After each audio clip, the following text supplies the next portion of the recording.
Hello, and welcome to True Horrors with Meg and Rachel. Every week we discuss a horror film and the true stories that inspired, influenced, or bear striking resemblance to them. Be warned for spoilers and adult themes. I'm Rachel. And I'm Meg. This is True Horrors. Hello! Why, hello. We came at this with very different energies. I know.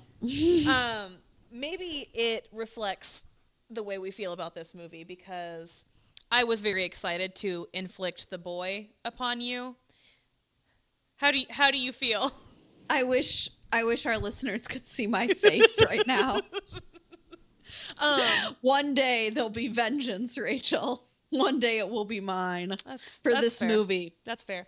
I do also up top want to mention, like, we have a general spoiler warning in our intro. But it extra applies here because we're going to be talking about the ending. Probably from jump, because finding out... No. We're not? We're not going to talk about that? We will talk about the ending, but I don't know if I can talk about the ending until we've talked about the elephant in the room, Rachel. Which is? The fact that she stays there when she just thinks it's a doll. How much do you think she's paid, Rachel? How much? Her friend says that each week she gets more than her friend makes in a month. And in cash. Like, she's making crazy money. Well, we also don't know how much that friend makes. Where does she live? You and I live in places with very different standards of living. What are they called? Yeah, standards of living. Yeah, standards of living. I just am saying, how much would it have to be for you? Forget the spoiler ending. Pretend that doesn't even exist. It's just a doll, and you have to do all that stuff. How much would you have to be paid a week? I don't think there's an amount of money in the world that would keep me in that house. That's all I wanted to hear. Continue. But the thing is, I think knowing the ending going in makes this movie tolerable. I think if I had gone in thinking that this was a movie about a woman taking care of a creepy, possibly haunted doll, like, I never would have watched it. But I went in knowing that it's a man living in the walls, pretending to be a doll. And it was so terrifying. It's my biggest, most irrational fear is that someone is living inside my walls or would ever live inside my walls. The first time I watched this movie, after I was done, I was like puttering around getting ready for bed, and I turned to my dog and I said, "Huxley, you have to tell me if there's someone living inside our walls." And she didn't react because she doesn't. She's aloof. She's very aloof. But yeah, I recommend watching this movie in broad daylight, which I did the second time around. I think high noon is probably the best time to watch this movie because then you have all day to do stuff and forget about it and not dwell on, and hopefully be done dwelling on it by the time you go to bed. See, but I think your reaction to this movie is because this movie was basically made for you. Yes. If I wanted to make a movie that would just torment you, the only difference would be instead of a little boy, it would be a tiny clown. Yep. That's the only thing that would make it worse. And he would wear a clown mask. Like, that's what he would wear. Because I was actually telling someone when I was telling them we were recording this episode, I said, that is Rachel's biggest irrational fear, whereas mine is secretly being videotaped. Yeah. Which, like, he is watching her, like... There's something about being videotaped, because it's like you have the multiple angles, and the fact that you could be somewhere else entirely. Like, I don't know if it's the Lifetime movies my sister and I watched as a kid, but I've always had a fear that, like, there would just be hidden cameras all around my apartment, just like in every angle. And that's my thing. So whenever that comes up in any show, which is a plot point in so much sci-fi, that, like, I always get a little bit, like, tight in the chest because I'm like, he was watching you the whole time. He was just, like, just watching you. And I say he, but yeah.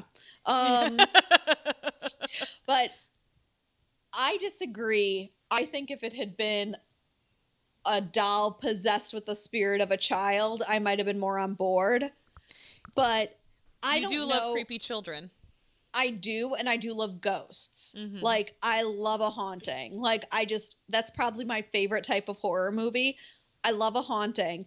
And then I kind of would have liked, it would have been the same movie, and the child spirit still would have killed her ex-boyfriend, but then it would have been, like, able to go into the beyond or something. It still wouldn't have been a great movie, but it was hard for me because, and I don't know if it's because I already knew because you told me that he was in the walls, but I was just sitting there and all my notes are just like, your dress is gone. Your jewelry is gone. Like, that's a person. Like, that's a person doing that. Like, they tried to give her a backstory that would make me understand why she's staying there. But I kind of disagree, because if I was hiding from someone, I would go to a very populated area, not a secluded area. But Right. that's just me. That's fair. I would like to. Actually, no. I'm going to piggyback off of that. I really liked her backstory because I felt like it made her decisions make sense. So, less the miscarriage part of it and more the being on the run from an abusive ex, because I think you're going to be more willing to stay in a weird situation like that when you're desperate. She was making a lot of money, and for a time, her ex did not know where she was. She was safe because he was never going to find her there. And then also the fact that she doesn't, like, pick up on all these red flags also makes sense because she's been living with red flags for so long that she doesn't see them anymore. That's such a good point. That's such a good point. See, it's funny because the part of her backstory that I not connected with, but that I felt connected was the miscarriage, because that made sense to me as to why she felt a connection when she thought it was a ghost. Like, that I totally bought. I'm like, okay, you've given her a backstory where she's lost a child. She thinks this is a child. I totally buy that. It was leading up to that where she was clearly locked in the attic. Her clothes, her shoes. I also don't know, again, if it's because I went into the movie knowing what was going to happen. I didn't feel like they did a lot to make you think it was a ghost. Yeah. I think that it was very much not a ghost as you're watching it. Like, you can kind of tell the things that are happening are person-shaped. Right. And I feel like that's probably... Again, that's what made it so terrifying for me, is like knowing it was a person and someone who was like really controlling. Like, he locked her in the attic so that she couldn't go on a date. Like, that's terrifying. Also, side note, in movies, people's towels stay on with no effort whatsoever. I just want to, like, she was in that towel overnight and never once had to touch it. In contrast, I took a shower right before we started recording. I had to adjust that towel 4 times in like 10 minutes. Yeah. Like, it's just not realistic. Do you think it's one of those Velcro ones? Oh, maybe. I guess it is a rich family. Yeah. So they can probably afford that sweet, sweet Velcro towel. No, he is controlling, like, that list. Which I know we're jumping around, but I want to talk about the parents. Yes. I have a list of red flags. I wonder how many of them you're going to highlight when you talk about the parents. Okay. Go. So I don't even know where I want to start. The first thing I just want to start with is when the father says to her, "You're probably wondering how this started. It started very little, then all at once." And I'm like, that's not enough information. How? No, that's maybe no information, actually. But even knowing what he's truly talking about, I'm like, no. How did that start? Because I understand that your son killed someone, so you faked his death. But where did the doll come from? Yes. Why did that become a thing? Why didn't you just never let anyone come in your house and he just lived there? Like, how do you... Because that's basically the setup they have anyway. And even when someone did come by, they could just hide him in the attic. Exactly. Or in one of the rooms, because the only person who comes is the guy who drops off groceries. Exactly. So there's that's why I think the idea of saying that this happened all at once, I'm like, and like little by little, I'm like, I'm going to need more explanation than that. But the fact that the mother is not weird about the shoes is just like, oh, they'll turn up. Mm-hmm. But it's hard for me to say what the red flags are with the parents, because the only red flag is when they introduced you to a fucking doll as their child. That's all you need. For sure. But the son being the doll aside, there are so many other red flags. Do it for me. So the fact that when she arrives, the family's not home. She shows up to an empty house. That's weird. Mm-hmm. That's weird as hell. I also, the fact that they make her wear shoes in the house. Who wears shoes in the house? Mm-hmm. That's weird. I mean, that's not a real red flag. That's just a personal pet peeve of mine. But yeah, her shoes get stolen. Like, and most of these red flags are just things that happen like in the first 24 hours that she's there. Like, obviously as bigger and bigger things happen, she starts to realize there's something going on. The parents call each other daddy and mommy. Yeah, that's a red flag. That's weird. The fact that they can't keep nannies, which once she finds out the son is a doll, it makes sense they can't keep nannies. But they tell her that ahead of time. Like, you got to be worried. Like, when you show up to be a nanny and they're like, oh, our son just chases nannies away. I'm like, is it because he's Damien from The Omen? Like, why can't you hold on to nannies? There's something wrong with that kid. They have no neighbors. The windows are painted shut. They have no Wi-Fi, no cell service. And the parents immediately leave. Yeah. She shows up, and the next morning they're like, all right, we're leaving. And they are real weird about it when they leave. And the mother hugs her and apologizes. Yes. Like, that was the ultimate moment where I was like, you leave when that happens. When she said, I'm so sorry, I was just like, that is chilling. Like, anytime anyone's about to leave you in a situation and they leave on an apology, something bad either just happened or is about to happen. Yes. Also, the dad says, it's so long since we've been anywhere. And need I remind you, they were not there when she arrived at the house. They went somewhere yesterday. These aren't red flags, but I want to talk about some of her behavior that's odd.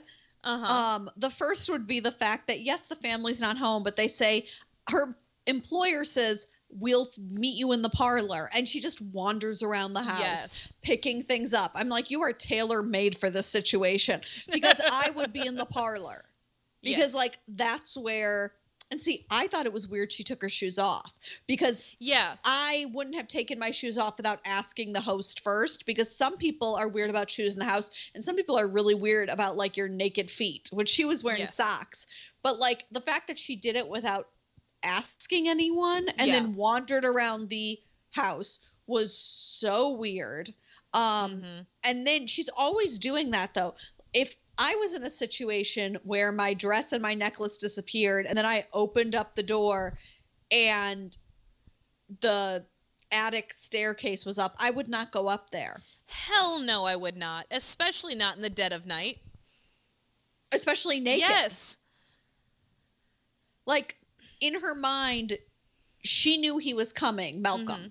And so if I was scared, I would just be like, okay, I'm like getting dressed. I'm, or I would run to the door. Yes. The fact that what she does is run to I just find that to be such an odd decision. Especially because I think he took all of her clothes, because she goes back into her room and says, my clothes. Like, I think they were all gone. Like, you need to get out of that house, girl. Because he took the dress, but in case I guess that wasn't enough, because he does eventually bring all her clothes back except the dress, because he has to put it on that terrifying mannequin. Well, I think he takes all of her clothes so that she can't leave. She can't get dressed. Yeah, that's like, what I was... Okay, you cut out. I should have made you repeat it. Oh, no problem. But... Also, that house is my dream house, minus the man in the walls. It is really great.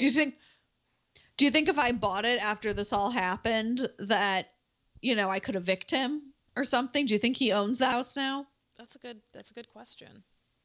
Not to jump fully to the end, but it was one of those endings that's meant to freak you out. But I was like, aren't they just going to call the cops? Right? Like, this is a dead person. Like, aren't they just going to call the cops and tell them what has happened? I guess not. Because there is a sequel coming out, so... No. Yeah, there's a sequel. Okay, how's he going to do this without his parents there to find him a nanny? I don't know, because I've definitely I should have reread it so that I could talk about it, but I don't know what the premise of the sequel is. I hope the premise is that house was resold and he still lives in the walls. I think that's actually what it is, now that you say that. Right. I think that's what it's going to be. Because the unbelievable jumps in logic it would take. So it's like the police came, they figured out what happened, figured out he lived in the walls, but just didn't check all the walls. Like, I love that. I absolutely love that. There are also holes in the walls. He busted through so many walls. Yes. Like, there are at least 3 holes in the walls. I have a couple of other counts for you. I have a surprise, it's a dream count, which is 2. Oh my God, yes. And then I have a Brahms lullaby count, which is 5. Did I miss any? No. This only happens once, but I think once is enough, where Malcolm reads her gum. I was like, oh God, are you supposed to be the love interest? Yeah. I mean, the thing is, it's got to be like a purely American thing because we're just so enamored with British accents. It's like you can do the dumbest things and people are still going to find you charming because you have that accent. Like, don't worry about it. The accent will do all the work for you. I was kind of hoping when she walked up to that portrait that at some point we would see human eyes in the eyes of the portrait a la Scooby-Doo, but it didn't happen. Speaking of that portrait, that child very clearly has blonde hair. The doll has black hair. And then later pictures show him with black hair, which is not to say that you can't be born with blonde hair and have it darken because that does happen. I just think it's a really weird choice when you're making a movie to cast a blonde child and then a child with black hair and then an adult man with black hair. Maybe that portrait was just something the director already had lying around. And so it's a portrait of his family. Was it entirely necessary to show the taxi driver checking her out? I don't even remember that, but that was one of the first things we see is he's trying to look in his rearview mirror down her shirt while she's sleeping. Gross. And I was like, why is that shot necessary? We barely see this character. And it's like, are you trying to make sure we as an audience know she's attractive? Thank God you told me. I never would have figured it out. Yeah, I thought that was such an odd thing because it was like our first introduction to our heroine, too. And I was like, super weird. I just have a bunch of times where I wrote down, I wonder how much they would have to pay me. How much do you think? How much would they have to pay you? Okay, it's just a doll. Mm-hmm. No person lives in the walls. Just me alone, no Wi-Fi with this doll. At least $5,000 a week. That seems fair. I would just be so bored. Well, it's because one of his rules is no guest. If you do think about the fact that they're just crazy and there isn't a person that's going to punish you, I would just invite you. Right, that's fair. But then we would be bored. What would we do without Wi-Fi, Meg? I don't know. Do you think we could bring a hotspot? There's no cell service either. Right. Dial-up? Old school? Hell no. I lived that for most of my life. I'm not doing it again. I just feel like we're kind of getting into Shining territory. But we do. She is able to call on that line. Also, I have to wonder if the parents in my scenario are coming back. I have to wonder in my own scenario what would be happening. Wouldn't it just be weird if it just was a doll and the parents just never came back for the doll? Like, the entire movie's the same, except it is just a doll. I don't know. You know how I feel about dolls, though. You know how I feel about things that look human but aren't. Also, why? I understand that she was still in contact with her best friend, even though she was hiding out. But why did a 10-year-old have her new address? Oh my God. What a bad choice. Because, I like, thought until that, yeah. I can't be mad at the 10-year-old for giving up her address. Like, he was obviously terrified. That's fair. But, like, he shouldn't have had that information to begin with. Which it seems like just a plot device of exactly what you're saying, that they didn't want you to be mad at the friend. Mm-hmm. And so they were like, oh, her kid does it. And I just thought to myself, why would he have access to that? That's Mm-hmm. such an odd thing. The reason she's in hiding is because of her extremely abusive boyfriend. And you expect a 10-year-old Right. not to give up. Like, why would you put them in that position? It was such an odd choice, also considering the fact that he could have had friends in the police or friends Right. in the whatever who were able to see she flew to England. And then, Right. like, there were ways to do it that didn't involve this 10-year-old Mm-hmm. being forced to, like, stand tall. One thing that I will say, like, I don't really know how I feel about this movie. Because, I mean, obviously, it's tailor-made for me and my fears. So I like it. But I also just, like, I don't feel like any of the characters make, like, truly bad decisions. They make weird decisions. Like, Yes. I'm going to stay and take care of this doll. But as we've discussed, they've given her a backstory that kind of makes that make sense. But, like, you know, it's the hallmark of a bad horror film that the characters are just always making stupid decisions. Mm-hmm. And I don't really feel like they do in this. There are things that I would have done differently, but they're not bad decisions. They're not, like, apparently dangerous decisions, you know? Yeah, I think more is that every character seems to be operating under the script of a world we don't live in. Yes. So all their decisions match each other, Mm-hmm. but they all don't seem like decisions of anyone you know. And it's not even necessarily the decisions, because if it had been her sitting there being like, this is the craziest, dumbest thing ever, but I need the money, Mm-hmm. I think I would have understood that more if they'd hammered that more. Right. That I felt like there were times where she didn't understand how weird this was. Yeah. Or was like, I don't know, do you think it's weird? I'm like, yes, it's objectively weird. Like, I mean, she does have that conversation with her friend, and her friend's like, I mean, you're just watching a doll, right? Stick with it. Like, her friend does kind of talk her into it, which she needs better friends. But it didn't seem like she needed a lot. Like, I just needed more Yeah. of an idea. I needed more of her being like, with Malcolm, she was like, you could have warned me. And it just, like, her level of finding it weird matched the situation, if that makes Yeah. sense. Like, I totally agree with you. None of them made really stupid, although I would argue going up to the attic was pretty dumb. yeah, besides that. But other, without even clothes on, Mm-hmm. which I just can't get over, because, like, there's so many times in horror or in other movies where people are doing stuff in just a towel, and it's a very odd way to get around. Yeah. Like, at least pick up a robe. Yeah. But I think you're right. I think they were all operating under this very odd, going into that, they picked the oddest way to commit suicide. Yes. The Like- thing is, keep going, sorry. No, I was just going to say, I understand that they were committing suicide. I understand that decision.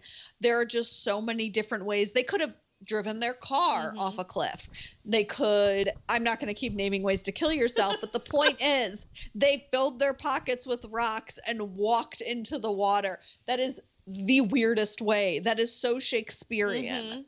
The thing is, actually, in the Odyssey, that's what Odysseus's mother does. When he has, he's been gone for like 15 years, she walks into the ocean.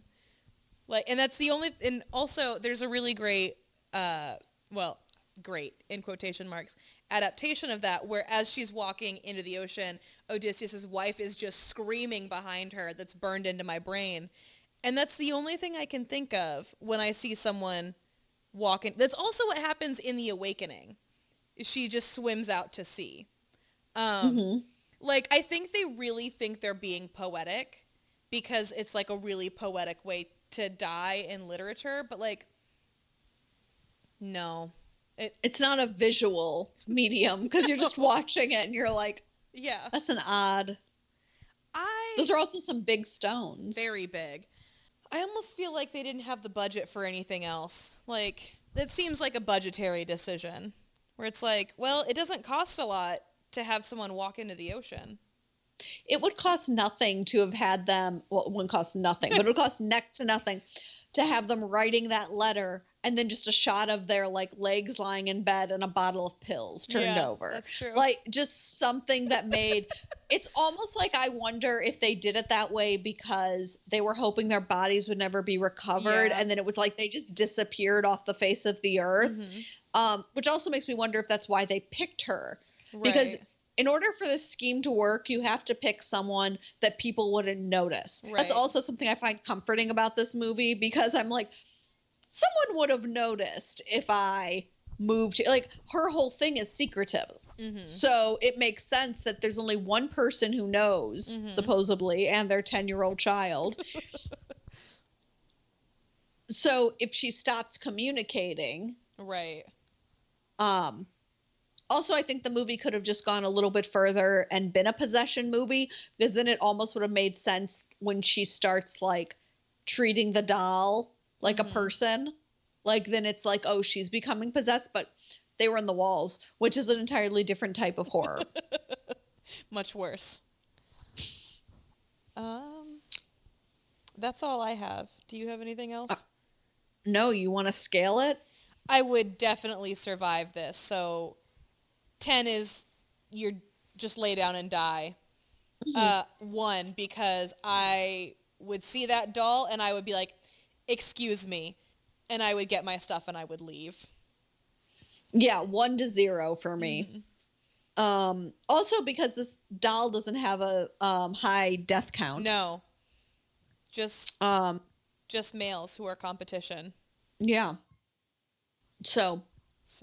Which, sorry, I have to talk about that a little bit. Did he want her as a wife or a mother? Both. That's just a great note to end this on. Tell me a story, Rachie. All right, well, it's a bummer, so buckle up. I am going to talk about the Andrews family from Pepperell, Massachusetts. So, in 1986, Annie and Jessie are 2 teenage girls living with their father, who is a bus driver. And their mother had recently died, so they decide to conduct a seance to get in touch with her. Don't do it, kids. No, I was wondering, have we ever made a pact that we will never get involved in a seance for any reason? It's very on brand for us, but I'm not sure if we had, but let's make that pact right now. Right now, never gonna do it. I've honestly, like, I think I was at, like, Goodwill or somewhere once, and I saw a Ouija board, and I was like, this is bad. Like, you should just burn this. Like, I think we've discussed on this podcast that we're not really even sure if we believe in ghosts, but, like, you don't need to invite that. You don't need to invite that energy into your life. That's the official stance of this podcast. We're not sure, but do you really want to take the chance? Like, do you really want to tempt that? Be that person in the horror movie who ends up being thrown out a window by a ghost after being like, there's no such thing as ghosts. Don't do it. Don't do it. Bad idea. So, not too long after this, they start noticing weird things happening in the house. They hear knocking noises on the walls. Sometimes the doorbell rings and there's nobody there. Sometimes lights turn on and off. Sometimes things that start moving. They'll go back into a room and the thing that they left there is no longer there. Initially, they do think that they have made contact with their mother's ghost. Aww. Their father does not believe them. Because that's how this movie goes. When you have a haunting, there's always that one person who doesn't believe them. But also, he never hears it. He's a single father, and he's a bus driver, so he's working all the time. And these things happen exclusively when he is not at home. And then one day, they hear these sounds coming from the basement. So they go to investigate. And when they get down there, they find a threatening message. What's up? How old are they? They're teenagers. I'm not positive. But teenage, not like 11. No, like teenage. Which I guess I forgot to mention this up top. All this comes from an episode of the series Your Worst Nightmare, season 2, episode 1, which kind of bothers me to use as a source because it is done through dramatization, so I don't really know where the facts end and where the dramatization begins. So... And what was the year on this? 1986. Amazing. The 80s teenagers, they go down to the basement. Yes. They find a threatening message that on the screen says, "I'm in your room, come find me." Again, I don't know how accurate that is because it's never like verified by any of the talking heads in it. So they freak out. They leave. Their dad calls the police. The police find that the message is not written in blood. It's written in ketchup. And I'd almost rather have a threatening message written in blood than ketchup. Rachael has strong ketchup feelings. I do. No, never mind. I was going to tell an anecdote, but I've decided against it. But the police come, they find out that it's in ketchup, and they can't find anybody. And then things go quiet for a little while. Then a couple months later, they start hearing those sounds again. And they also find a new message on the wall that says, "I'm back, find me." Or maybe it says something else. I don't know. That's what the dramatization had. And they also show a picture of one of the girls. I'm going to say probably Jessica. I don't know. It was a weird shot, and my TV's small. It's pinned to the wall with a knife. So they get the fuck out of that house because they have good heads on their shoulders. And when their dad comes home, he goes in to investigate.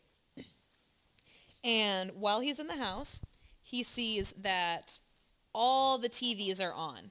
And they are just like, the volume is turned all the way up.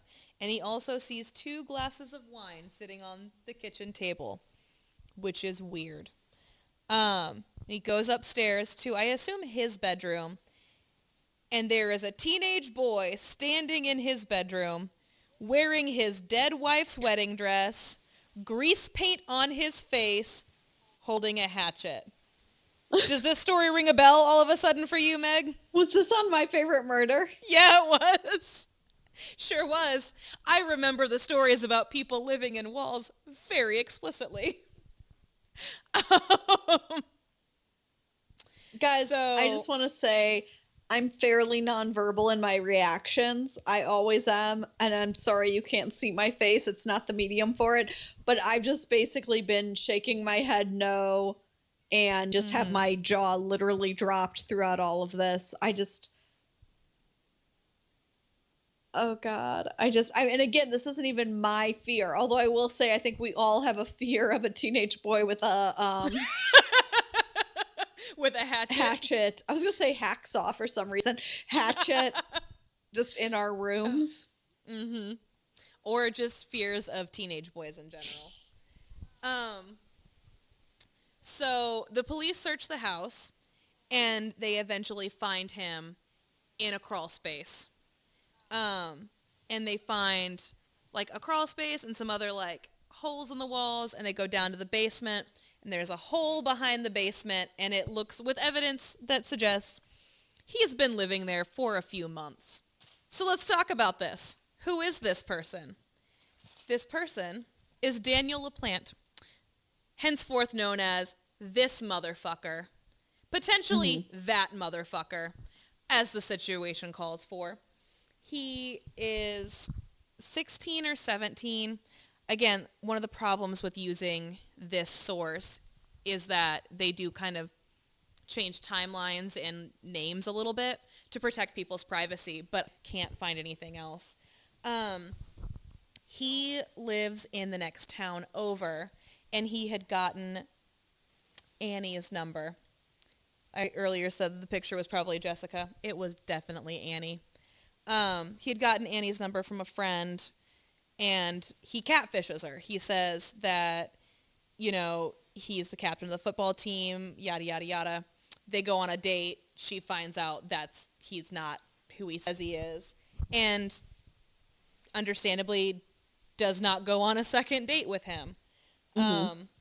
Because why would you?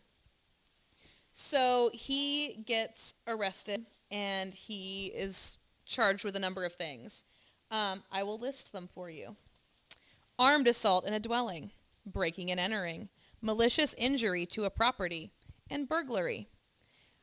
He's initially sent to a state hospital, but then they send him to a juvenile detention center.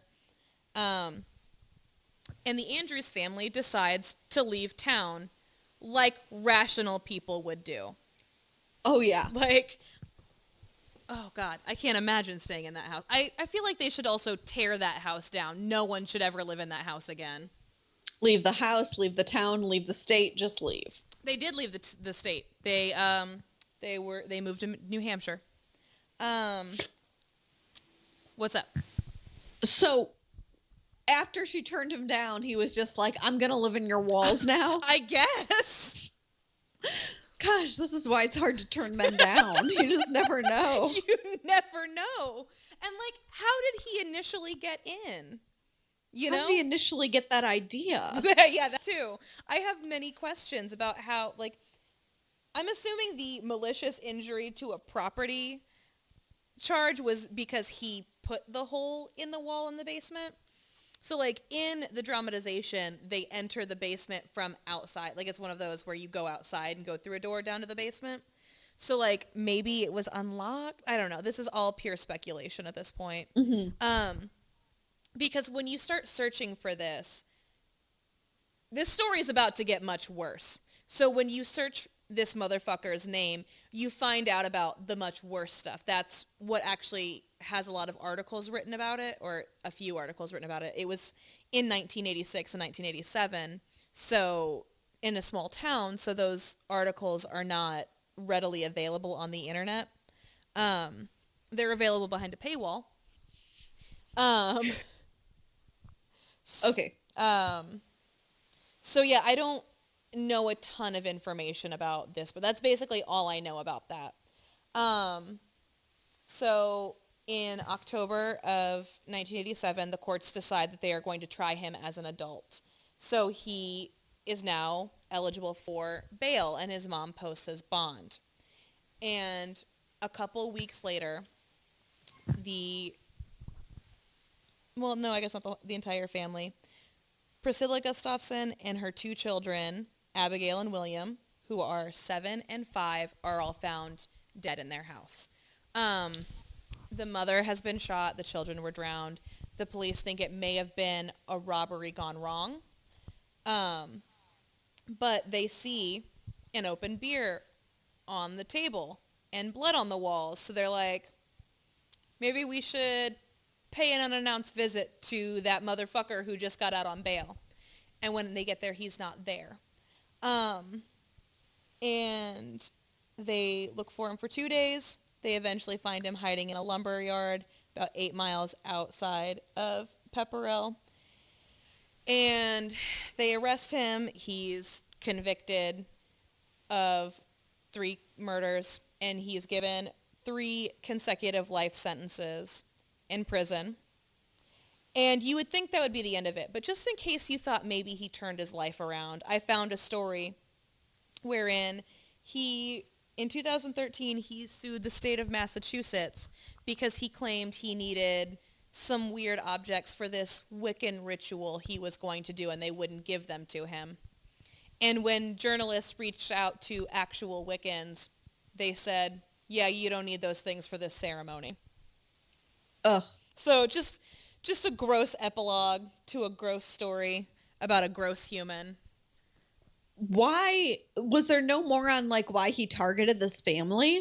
Well, they think it was just a robbery. So they lived close by. Oh, okay. It was just a nearby house. They think he tried to rob it so that he could go on the run maybe. But they caught him. And so he killed everyone in the house. I kind of thought you were going to say that they went to look for him and couldn't find him because he was in their walls. Oh, God. Like, I thought that was going to be the conclusion. He was in all the walls. He was in the walls of the police station. I mean, they wouldn't check there. That'd be the last place you'd check. It is. There are a lot of stories out there about people living in walls or living in attics without the residents knowing. I chose this one because of his obsession with a girl who turned him down. I thought that had the best parallel. Yes. Disturbing. Awful. Worst thing. That's a bummer. Mm-hmm. But, man, what's not a bummer? Corgis. I was going to say dogs. I'm more specific. Yeah, well, I was going to say my dog. Yeah. But then I thought that was too specific, so I was going to say dogs. No, go with your gut. It's just a dog-themed episode. Corgi. Yeah, my dog is not a bummer. Mm-mm. Huxley's a good dog. Huxley's a very good dog. Fun fact, when Rachel got Huxley, I thought her name was Hexley, and I was telling everyone that, and they were like, I don't think that's right. And I was like, yeah, Hexley. I'm like, it's her favorite. Oh, maybe that's not right. And I was like, but so it's not. I would like to point out, Huxley is not my favorite author. He's the author of my favorite Yes, book. that's what I was going to say. So, yeah, not the... I don't want anyone thinking that's my favorite author. I haven't read anything else he's written. Like, do you want to name the book, or we're just going to play Mr.? Oh, Brave New World. You were like, just that book, and we just end it there. Guess which one it is. I said I'm gonna keep it for a time, keep you interested, keep you pulled in. What is my favorite book? Cool. I'm not gonna say it. It's Neverwhere by Neil Gaiman.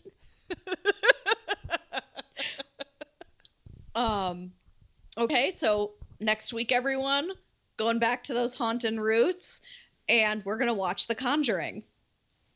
Oh, fun. Yes, The Conjuring. Okay. Conjuring. Until next time. I don't know what you're trying to tell me to say. Goodbye. Oh, then what was this? You weren't talking. Goodbye. Bye.